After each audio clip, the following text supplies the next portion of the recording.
Thanks for tuning in. You're listening to Gnostic Studies. And we'd like to do a class on Arcanum 1 today.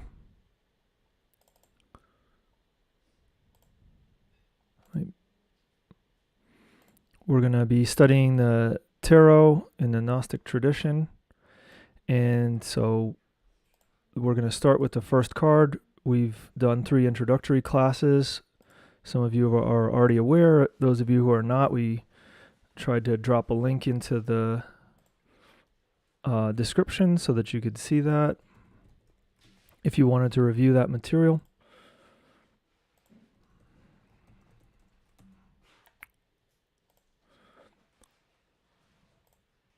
And if you have any questions or comments, please feel free to leave them in the comments area so that we can address them. So, as we mentioned, the first Hebrew letter that we're going to be studying is Aleph.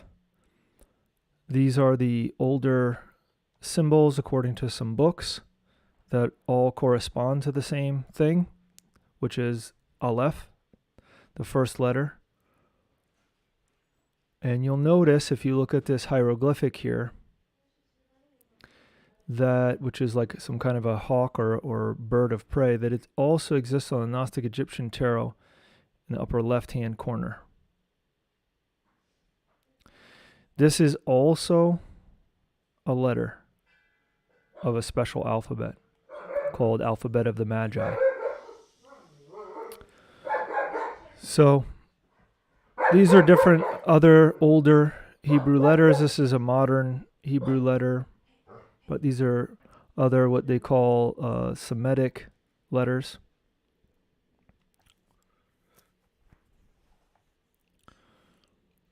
And we're going to be reading from 3 books: Manual of Practical Magic, Esoteric Course of Kabbalah, and then the Initiatic Path and the Arcana of Tarot and Kabbalah.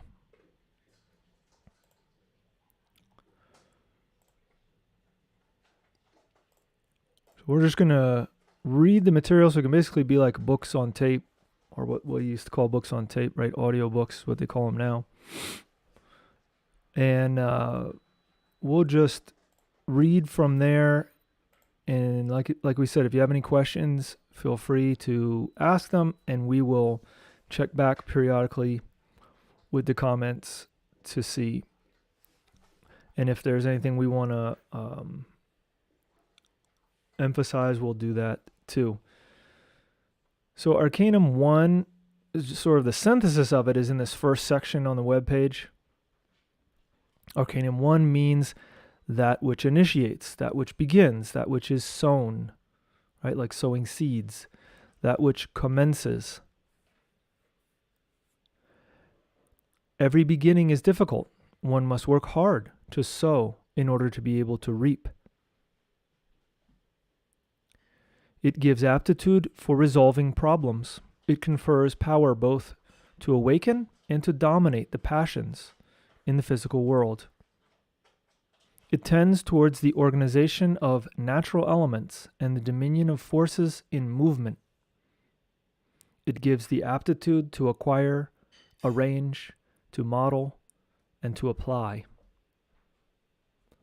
Arcanum 1 is unity, the principle of light, the Father, the world as manifestation, man as a living unity, complete in himself, the foundation of reason of all actions, the synthesis of all, the initiation into the mysteries, and the power to decipher and make use of them. Volitive power. Volitive means volitional or of or related to the will, free will. Arcanum 1 gives triumph, but with struggle due to karma. One of the things that we'll be understanding through this course is how Gnosis teaches that we need to work with the law of karma to pay our karma so that we can be successful in life. The Kabbalistic Sephiroth that it corresponds to, that Arcanum 1 corresponds to, Keter, the first Sephirah.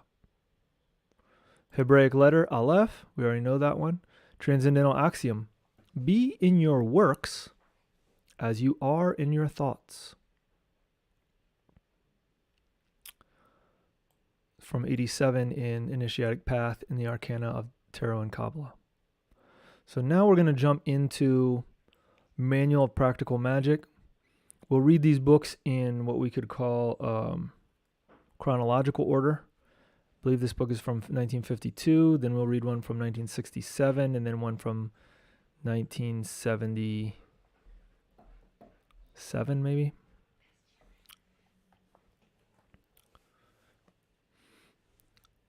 The Magician, Aleph. Man is a ternary, or we could say the human being is a ternary of body, soul, and spirit. The spirit is the intimus, the inner being. The soul is the consciousness, whose fluidic body is called the astral body in occultism. The physical body is the devil in us. Between the intimus or inner being and the body, a mediator exists. That mediator is the soul, the astral. The magician should learn to move in the astral body throughout the infinite. The soul should learn to enter and leave the body at will. All our disciples should learn to leave the body. All our disciples should learn to travel in the astral body. All our disciples should awaken their occult powers. The 4 conditions needed to be a magician are the following: to know how to suffer, to know how to be quiet, to know how to abstain, and to know how to die. Whosoever has developed occult powers has power over lightning and volcanoes in eruption. So the books, the texts that we're going to be reading are from Samael Aun Weor. And he has a very specific system that's interesting for us to study and to understand, and then to apply in ourselves. So that's the author that we'll be reading from for the majority of this class. Now this is 1964, approximately, talking about Arcanum 1, the First Arcanum. This is represented by the magician. Over the head of the magician appears the Holy Eight, the sacred symbol of the infinite. You can see it in the hat, right? This sign encompasses, defines, and joins the magnetic currents of the superior mind, which is consciousness in the dream, with the currents of the inferior mind, vigil consciousness. This sign joins or separates all of the elements ruled by atomic energy. If it is traced or drawn with the middle, index, and thumb over the cardiac plexus. So here he's giving a practice, right? To take those 3 fingers, right? The thumb, pointer finger, and middle finger, put them together, and to draw this sign over our heart. Here's the practice. In accordance with the aforesaid description, the following exercise is suggested. Withdraw from your mind all types of thoughts. Imagine now the Holy Eight as it is represented in the following graphic. We also have the graphic in the handouts at the bottom of the page available for download. It's not all black, but it actually is white with just a black outline.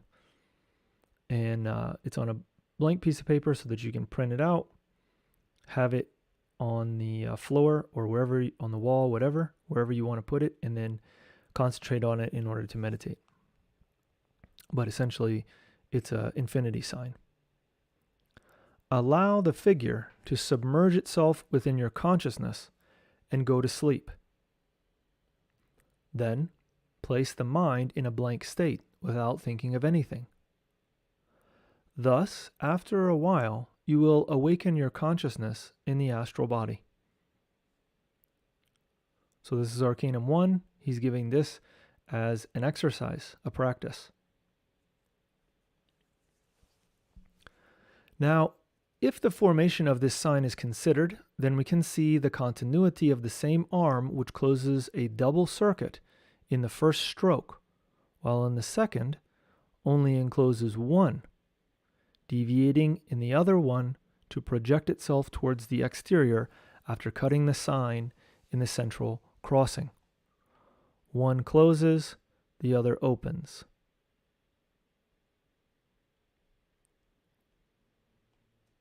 It is thus the required key.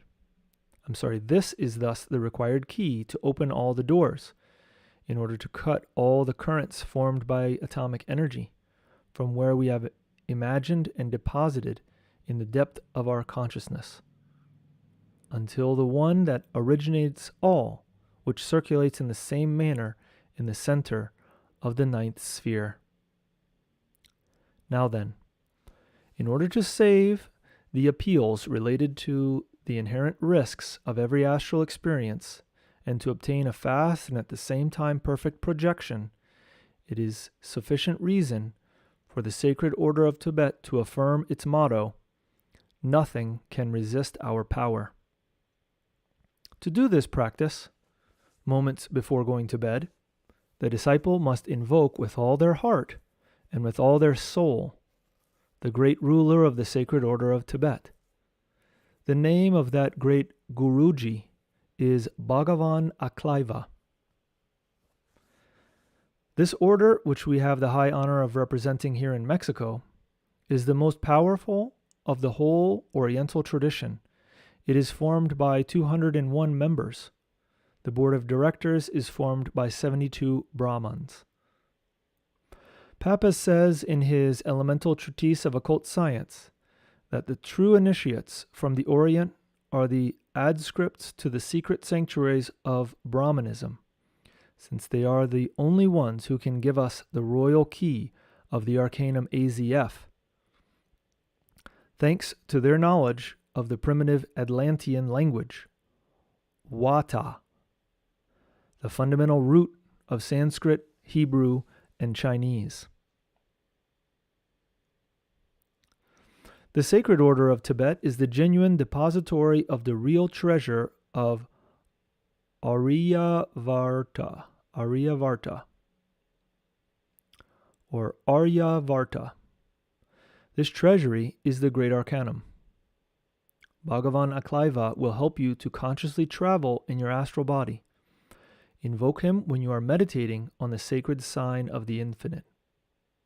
On any given night, you will be invoked from the temple of the Himalayas. There, you will be submitted to 7 ordeals. Now then, after this digression, let us continue with our initial point. The Holy Eight symbolizes the caduceus of Mercury and represents the 2 ganglionic cords that esoterically are entwined around the spinal medulla. These are Ida and Pingala.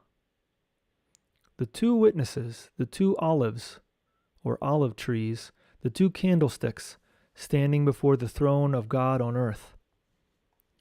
The solar atoms rise through the cord on the right, and the lunar atoms rise through the cord on the left. These solar and lunar atoms rise from our seminal system. The fire of Phlegethon, and the water of Acheron cross themselves in the 9th sphere, forming the sign of the infinite. F plus W equals C. Fire plus water equals consciousness. Whosoever meditates on the sign of the infinite will utilize the fire and the water in order to awaken consciousness. Now we understand why the 2 witnesses of revelations have the power of prophecy. And I will give power unto my 2 witnesses, and they shall prophesy 1,260 days, clothed in sackcloth. As we said, these are the 2 olive trees and the 2 candlesticks standing before the throne of God, standing before the God of the earth. Now then, the number 1,260 is Kabbalistically added as follows: 1 plus 2 plus 6 plus 0 equals 9.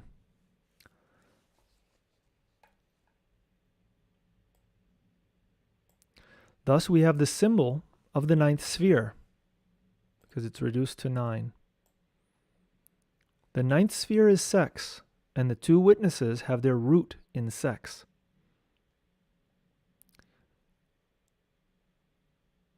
These 2 witnesses, Ida and Pingala, are 2 fine ganglionic cords through which the solar and lunar atoms of our seminal system ascend to the chalice. The chalice is the brain.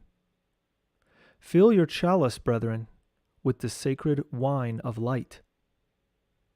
This explains why the sign of the infinite appears above the head of the magician, and this explains why before him are the swords, the cups, and pentacles, and why he is grasping the magic wand, which symbolizes the spinal medulla. When the solar and lunar atoms make contact in the coccygeal bone, the coccyx, the kundalini, the igneous serpent of our magical powers, awakens. Then we are devoured by the serpent, and we become sublimely divine magicians.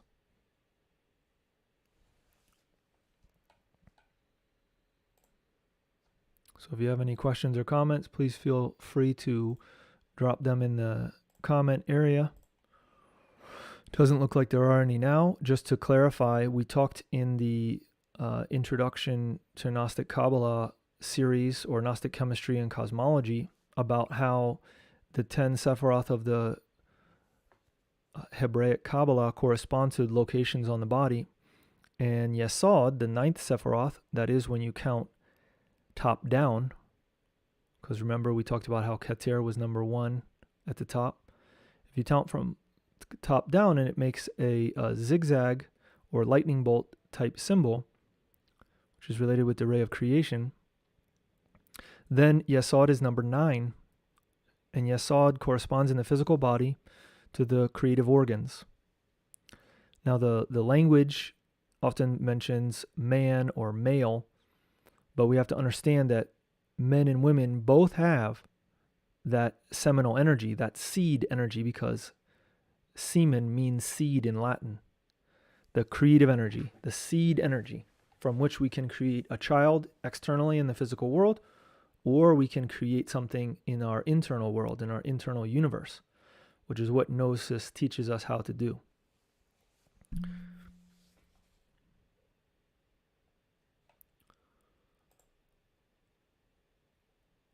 Let's see, doesn't look like there's any comments. All right, well, we're going to jump into the next section then. So this is from the 1970s. It's got about 4 parts, I think. First is the description. Description of the card, the Magician. In the superior part of the card, the eyes represent the eyes of the Father. Internally, representing the infinite, the Holy Eight.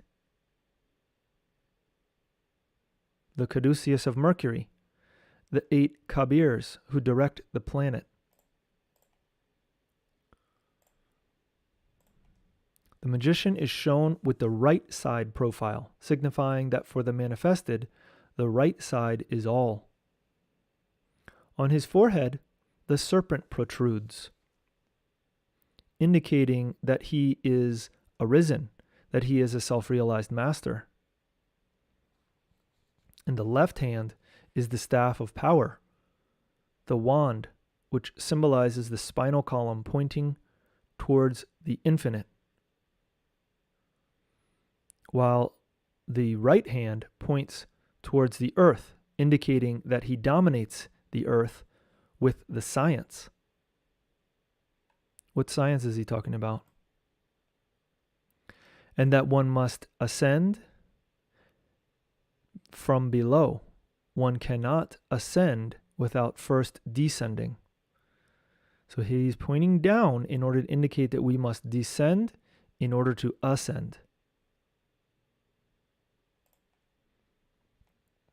One needs to descend to the ninth sphere, which has two representations. The first is sex, the cubic stone, Masonic symbolism.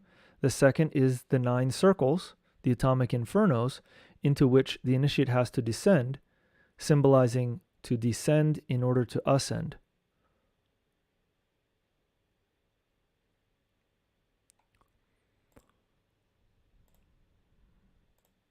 Upon his garment, there is a triangle with the apex pointed upwards. This represents the 3 primary forces, reunited in Keter, the one.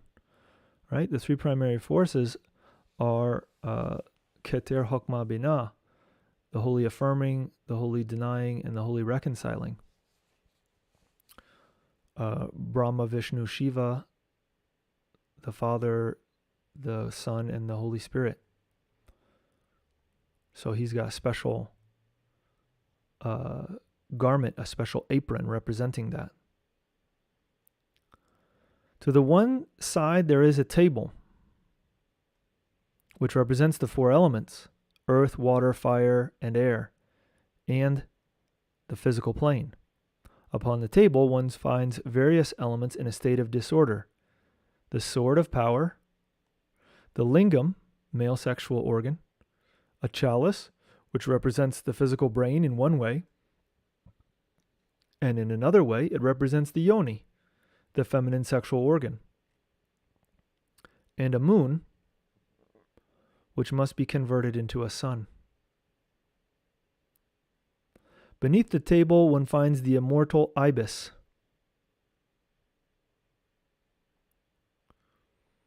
the phoenix bird, the Kala Hamsa swan, the Holy Spirit, which symbolizes love. It is beneath the table, indicating that it is by means of the sacred fire of the 3rd Logos that we have to order the disordered elements upon the table. We have to put our elements into order. In the inferior part of the card, in the waters of life, we find the cubic stone.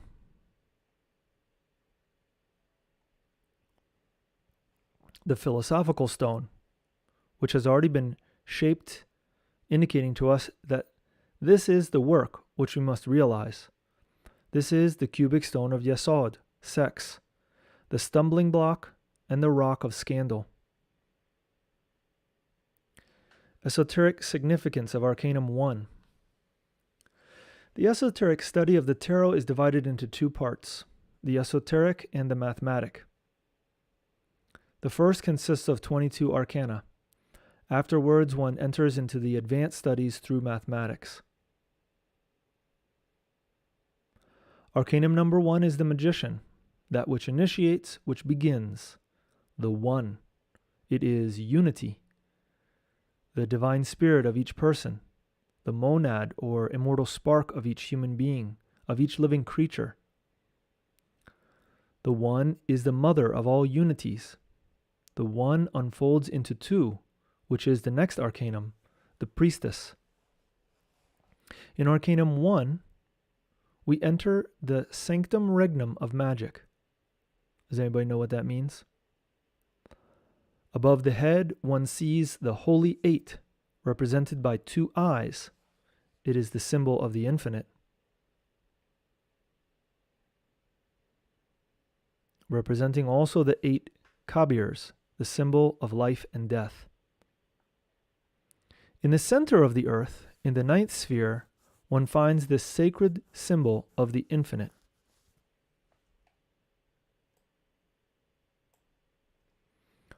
All organisms rotate around this symbol, just like that of the human body, of the one who wishes to self-realize. There is always an eternal struggle. Brain against sex, sex against brain, and heart against heart. But if sex dominates the brain, it leads to the fall, and the pentagram, representing the master, rests with the lower 2 points facing upwards and the head downwards. Right? So inversion of this. The Holy Eight is a very important and interesting symbol. Enclosed within it are the defined and linked magnetic currents which are established between the earthly human being and the spiritual human being.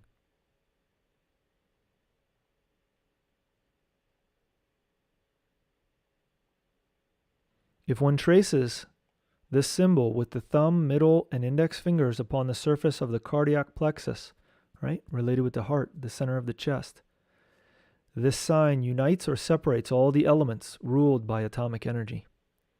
So again, he's referencing the practice that he gave in the other book.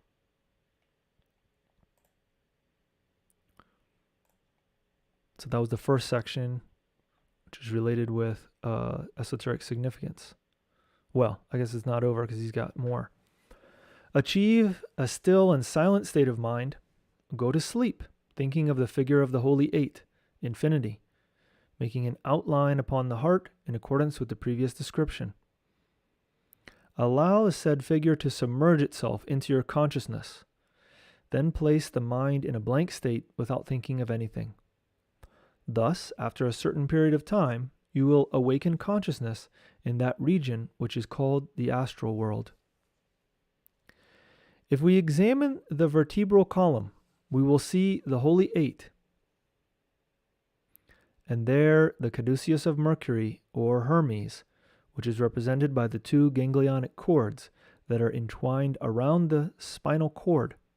They are Ida and Pingala, the 2 witnesses, the 2 olive trees, the 2 candlesticks, which are before the throne of the God of the earth, and which ascend to the brain, to the height of the pineal gland, and then to the pituitary between the eyebrows, finally reaching the heart by means of an extremely fine thread called Amrita Nadi. By means of the right hand cord, the solar atoms rise. By means of the left hand cord, the lunar atoms rise.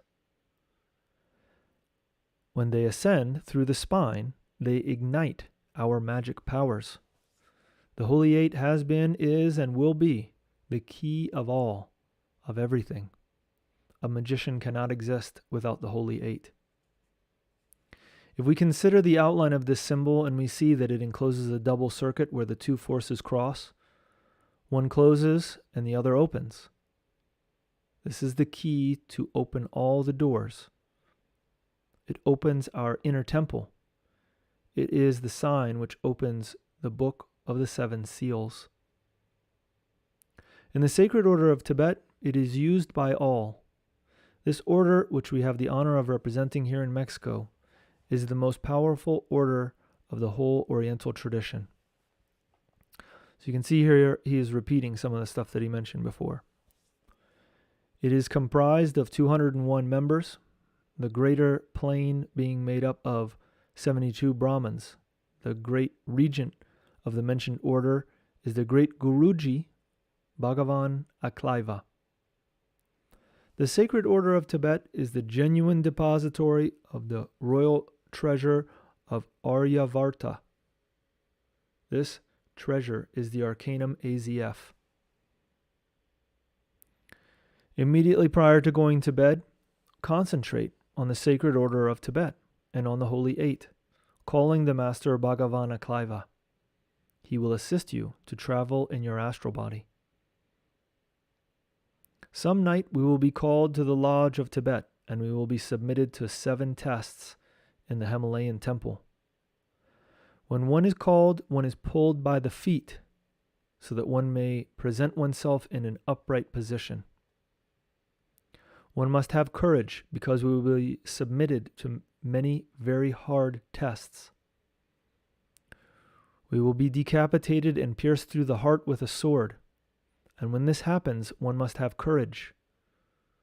One who has aspiration and constancy will triumph.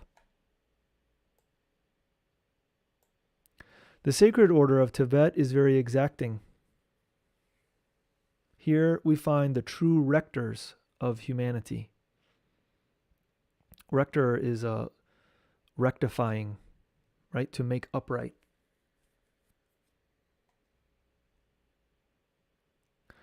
The fire of Phlegethon and the water of Acheron intersect in the ninth sphere, sex, forming the sign of the infinite.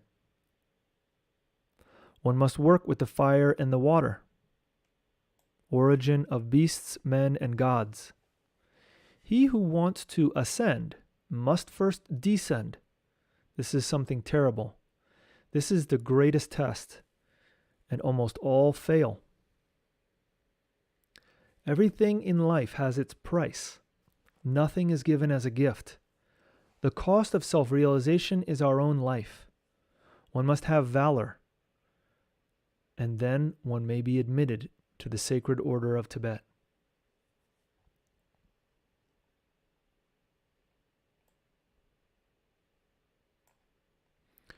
Our organism has the same constitution as the earth. Therefore, we have to work and to descend into our own infernal worlds. One has to work with sex. This is the cubic stone of Yesod. All right, so that was chapter 1.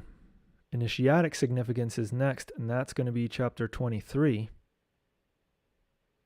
Before we jump into that, let's see if we have any more comments.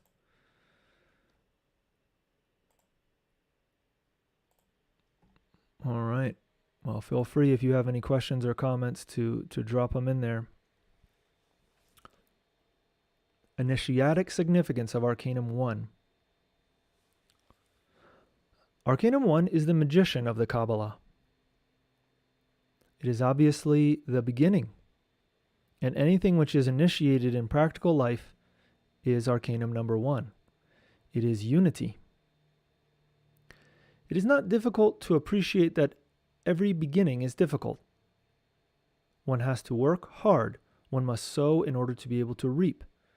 For this reason, in Arcanum number 1 is the unity of the original beginning or original principle. It is clear that it is the origin of all unity, because everything begins with the number 1. Unity becomes the origin of duality, or the binary. 1 plus 1 equals 2. And finally, in that unity is the fulfilling synthesis of the ternary, the Trinity. The unity, the one, is the divine monad, the first logos, the Father who dwells in secret. And each one of us has our own individual monad. Madame Blavatsky said that there are as many fathers in heaven as there are human beings on earth. The Father, in his turn, or of himself, unfolds into the Divine Mother. So it is that he and she are Brahma, because she becomes the feminine aspect of him. When we see how we see then how unity is the root of the binary, given that the latter could not exist without the unity.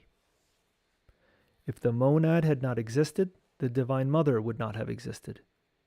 The monad is the root of duality.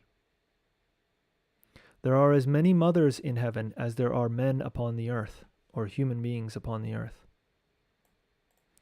Each one of us has our own internal God, our own particular celestial Father and Mother, right? Our inner divinity. In explaining this, it is better understood why the unity is the fulfilling synthesis of the ternary, and how and why it is produced. When Jesus prayed, he prayed to the Father who is in secret. And he left us a prayer which is the Our Father or Lord's Prayer. This prayer is completely magical. It takes a couple of hours to pray the Our Father well, because each petition which is made to the Father is totally magical. The mistake that people make is to pray this prayer in a mechanical way, and this has no effect. The prayer must be broken down, analyzed. And in order to do this, one must relax the body so that not a muscle is tense. And then to concentrate, combining prayer with meditation. So I'll tell you, one time I was at a Gnostic retreat, and they did this practice, and so they would, so everybody was sitting meditating, and then the person leading it would say a little bit of the prayer, like Our Father who art in heaven, or just maybe it was Our Father, and then like let us sit there and reflect, and then 3, 4, 5 minutes later, who art in heaven, and it just went like that. And so there'd be a pause where we were reflecting, so you can do the same thing. Okay, we got a question here. Why a horrible torment as a test? How is ascension and love be gained through submitting to torment, being pierced through the heart? It doesn't make any sense. Why the order of Tibet? Why not evolved light beings? Well, those are good questions.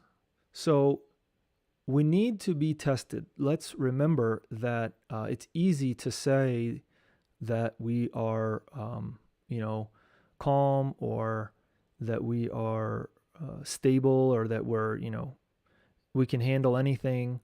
But then we have to be tested in that. We have to prove it, which means that we have to get an experience in the physical world or in the astral world, wherever it may be, where we can say, oh, I'm super calm, oh, I can handle this, and then some crazy thing happens.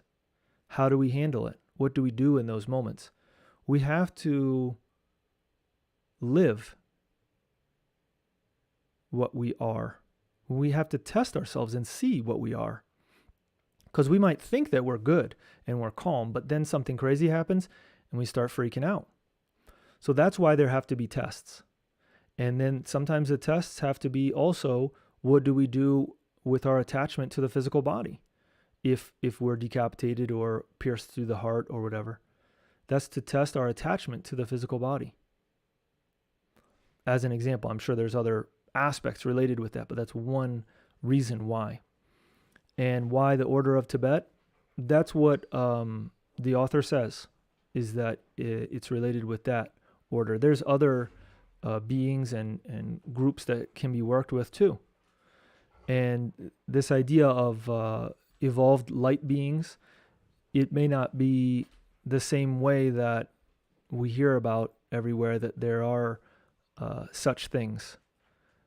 That may be a deceptive concept that's being used to deviate us from understanding the real work that needs to be done on ourselves, which means in symbolic terms, but also literally, to descend into our own infernos, to face all our own defects, our errors, our internal errors, our mistaken understanding of life and of ourselves and of cause and effect and many different things. So, we encourage you to reflect on the information given here and see if it makes sense, if it rings true, and certainly to practice the practices. Also in the handouts which are again at the bottom of this page, they have, which are PDFs that you can download and print out or just keep on your device and read that way.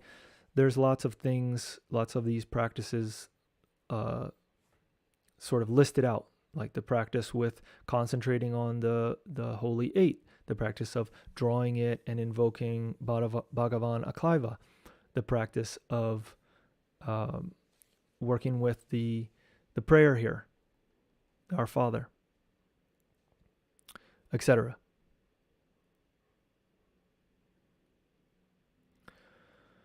So he says it takes a couple of hours to pray the Our Father well, because each petition which is made to the Father is totally magical. The mistake that people make is to pray it in a mechanical manner, right? And so I mentioned to you, right, you do the whole sort of part or each part, because you can break down the Lord's Prayer into like 7 petitions. So you do part of it, whatever comes to you as the way to break it down, but do it piece by piece and reflect on it. It sort of like can open up for you. The prayer must be broken down and analyzed. And in order to do this, one must relax the body so that not a muscle is tense, and then to concentrate, combining prayer with meditation.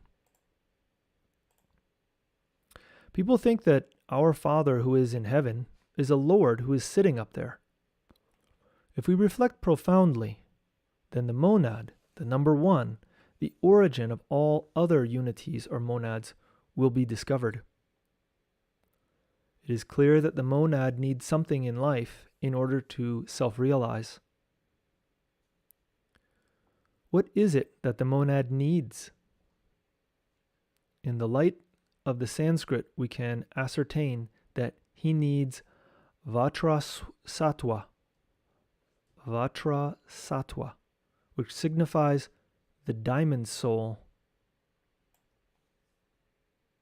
This is a soul which has no I, no ego, which has eliminated all the subjective elements of the perceptions. These elements are the I's or egos, and they are symbolized by the 3 traders of Hiram Abiff in Masonry. In Christianity, they are the same. They are called Judas, the demon of desire, which is mistakenly called the astral body. Pilate, the demon of the mind, which is confused with the mental body. And Caiaphas, the demon of ill will. Why should it be that all this is unknown to the pseudo-esoteric schools? The subjective elements of perception are the aggregates, the different composites of the human being, or the distinct red demons which make up the I's or egos. He's talking about the red demons of Seth from the Egyptian mythology. The subjective elements of perception are defined in psychology as all the psychological processes of the human entity. They are defined as subjective processes of the unconscious, subconscious, preconscious, infraconscious, and all that which is of a metaphysical type. What do modern psychologists understand by the term objective? The physical, the tangible, the material. This is what they consider objective to be. Clearly, they're totally mistaken, which is demonstrated in analyzing the term subjective, which comes from sub, below, that which is below the limits of our perceptions. And what is it that is below? Is it not the infernal worlds? Is it that which is in the physical and beneath the physical? Is that which is in the physical and beneath the physical not subjective? This is the truly subjective, that which is beneath the limits of our perception, our internal, I want to say infernos, but the internal work that we need to do to work on our egos, our psychological aggregates, our errors, our subjective elements, our mistaken understanding. Psychologists do not know how to use that term correctly. Objective is the light, the resplendent, something which has truth, clarity, lucidity. Subjective is the darkness, the tenebrous. The subjective elements of the perceptions come from sight, hearing, touch, smell, taste. 5 senses. They are all perceptions of what we find in the 3rd dimension. For example, we see in a cube only length, width, and height, and we do not see the 4th dimension because we are constrained by the ego. The subjective elements of perception are made up of the ego and with all its eyes.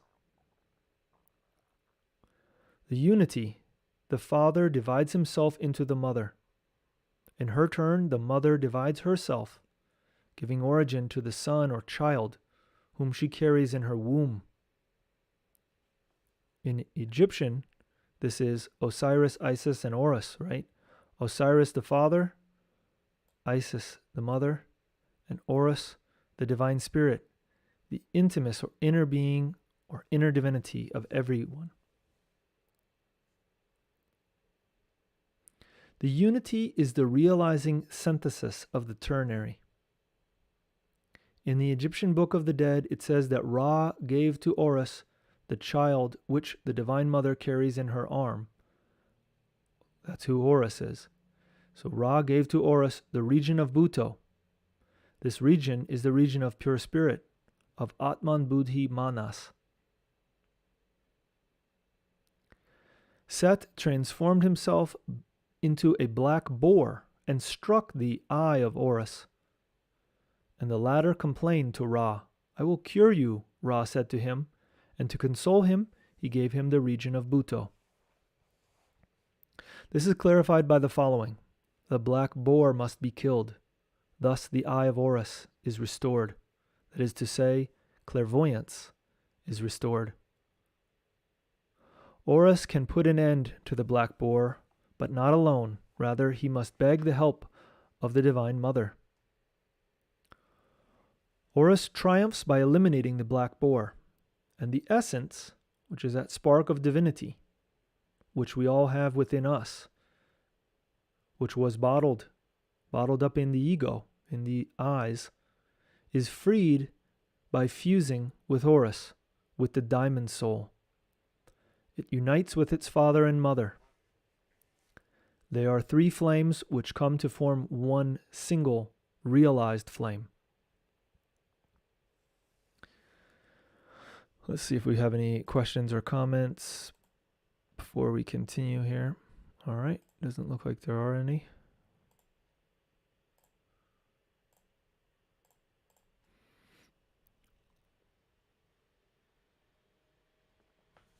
The essence is a division of Horus.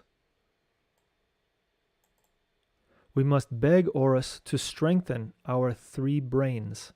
Okay, so Horus, as we said, is our inner being, our inner divinity, the child of our divine mother and father. So that we could say like our local ambassador of divinity, who instructs us. So we must beg Horus to strengthen our three brains. What are the three brains? We talked about this in the psychology class. We talked about it in the dream yoga and astral world. We talked about it in chemistry and cosmology.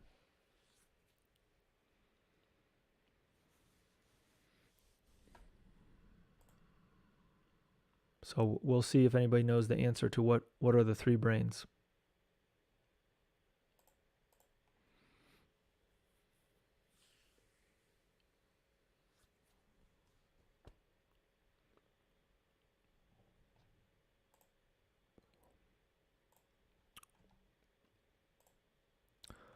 All right, well then I guess I'll have to tell you.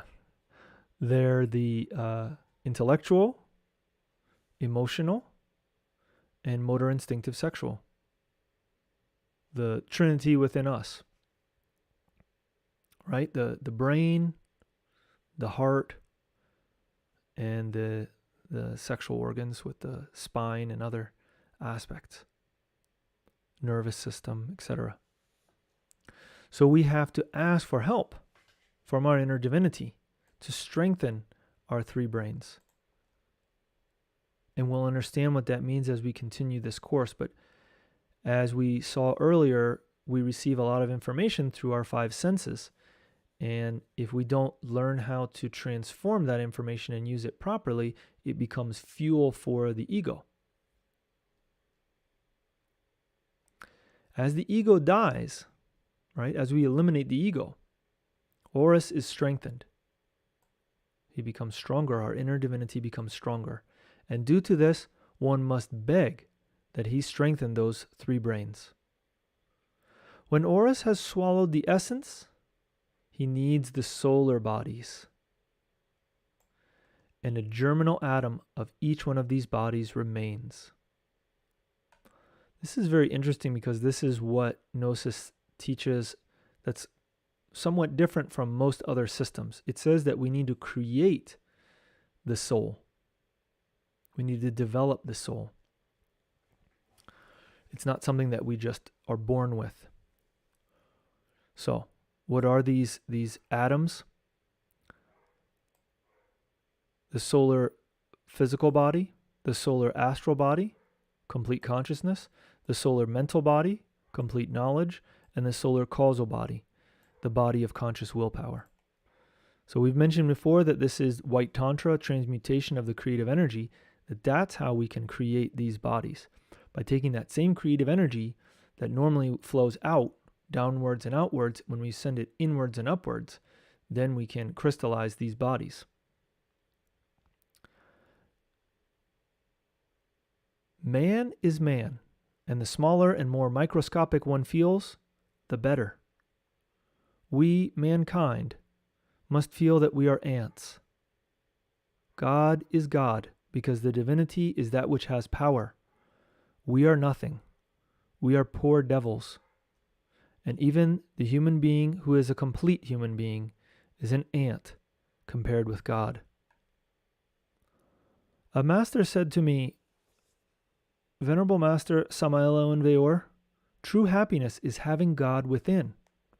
Although one may be in the absolute or in nirvana, if one does not have God within, one will not be happy, even though they who dwell there have God incarnated. Those words had a tremendous impact upon me, and I sought the counsel of the great sage Saturn. I gave various esoteric salutes, and he responded to them all. But he said to me, there is no greater greeting than that of the seal of the heart. There was no need to speak. In silence, he answered all, saying that if one does not have God within, not even in the absolute, is one happy. With this answer, I was satisfied.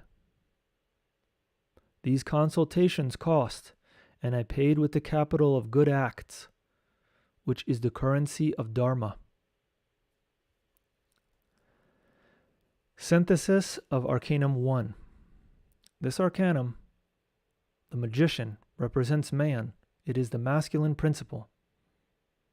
The number 1 signifies that which initiates, that which begins. All of the work is contained within the tarot. All psychic processes develop themselves there. The unity is the realizing synthesis of the ternary.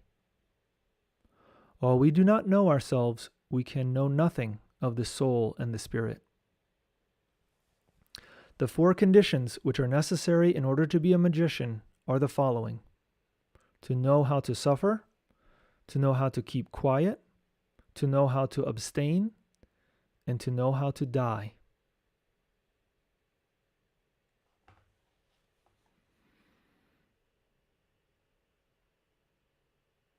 So that's the end of the information that we wanted to present to you this evening. And we want to open it up for any questions or comments if you guys have any. Obviously, system, very different from other systems. And that's what's so special about it, is that it talks to us about a different way of doing things. And it says that it's possible to reconnect with divinity, that it's possible for anyone to do that, but that we need to rectify ourselves, right? Make ourselves upright, correct ourselves. And we begin that not only by modifying our verb, but by working with our creative energy, which is the seed of divinity that has been deposited in us.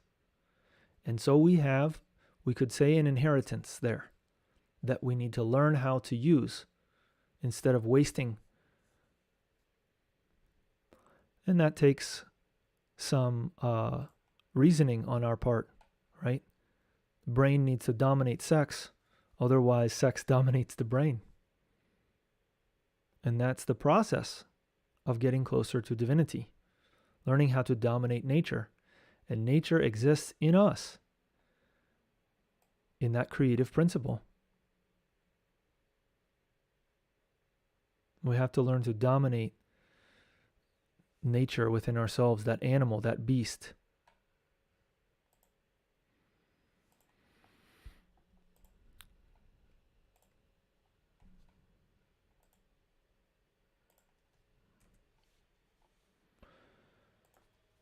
So we have a thank you for the class in the comments. If we don't have any questions, then unfortunately we can't do a meditation tomorrow because of a scheduling conflict. So we're going to have to meet up next week, same time, to do the part 2, Arcanum 2. Oh, we got another comment. Thank you. Any suggestions on how to increase lucidity during astral projections and or why one is losing it? The pranayama technique that we use in meditation can really help with that, which is a singles transmutation exercise. That can really help. Also developing concentration, because it allows us to strengthen that muscle to focus on something so that we can focus on the astral projection and the awareness of that transition. Another question, the Holy Gnostic Church, will it be rebuilt on earth, or is it just to learn within our souls? Good question. We could say both. Before it can be rebuilt physically, it has to be rebuilt in the spiritual world, because that's how things crystallize, is that they crystallize in the causal world, then the mental world, then the astral world, etheric world, and then physical world. So those are the related with the Sephiroth that we talked about at the beginning. And so that's part of why we need to work on it within ourselves and develop it within ourselves, so that that can assist the crystallization in the physical world as well.